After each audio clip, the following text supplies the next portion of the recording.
YCP మాజీ మంత్రి అంబటి రాంబాబుకు సంబంధించిన సంక్రాంతి లాటరీ కేసులో కీలక పరిణామం చోటు చేసుకుంది. 2023లో సంక్రాంతి సందర్భంగా అక్రమంగా లాటరీ నిర్వహించారన్న ఆరోపణలపై నమోదైన కేసులో ఆయనను గుంటూరు కోర్టులో పోలీసులు హాజరుపరిచారు. వైసీపీ ప్రభుత్వ హయాంలో సంక్రాంతి లాటరీ నిర్వహించారంటూ జనసేన గుంటూరు జిల్లా అధ్యక్షుడు చేసిన ఫిర్యాదుతో సత్తెనపల్లి పోలీస్ స్టేషన్లో కేసు నమోదైంది. ఈ కేసులో భాగంగా పీటీ వారెంట్పై రాజమండ్రి జైలు నుంచి అంబటి రాంబాబుకు పల్నాడు జిల్లా పోలీసులు గుంటూరుకు తరలించారు. కోర్టులో విచారణ అనంతరం తదుపరి పరిణామాలు ఎలా ఉంటాయో వేచి చూడాల్సిన పరిస్థితి ఉంది.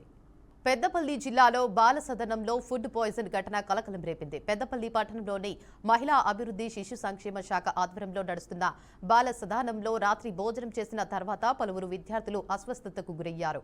వాంతులు, అస్వస్థతతో బాధపడుతున్న విద్యార్థులను వెంటనే జిల్లా ఆసుపత్రికి తరలించారు. వైద్యుల చికిత్స అనంతరం 28 మంది విద్యార్థులను తిరిగి హాస్టల్కు పంపించారు.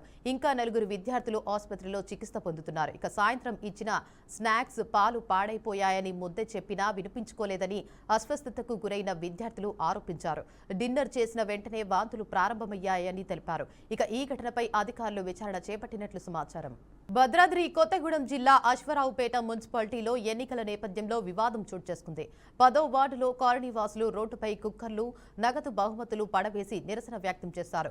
కొంతమంది వ్యక్తులు అర్ధరాత్రి ఇళ్లకు వచ్చి ఓటు వేయాలంటూ బహుమతులు ఇచ్చారని, ఎన్నికల తర్వాత వాటిని తిరిగి ఇవ్వాలని వేధిస్తున్నాడని స్థానికులు ఆరోపిస్తున్నారు. మహిళలు తమకు ఇచ్చిన కుక్కర్లపై పేర్లు రాసి నడి రోడ్డుపై ఉంచి నిరసన చేపట్టారు. మేము అడగకుండా ఇచ్చిన బహుమతులను ఇప్పుడు వెనక్కి అడగటం సరికాదని కాలనీవాసులు ఆగ్రహం వ్యక్తం చేస్తున్నారు.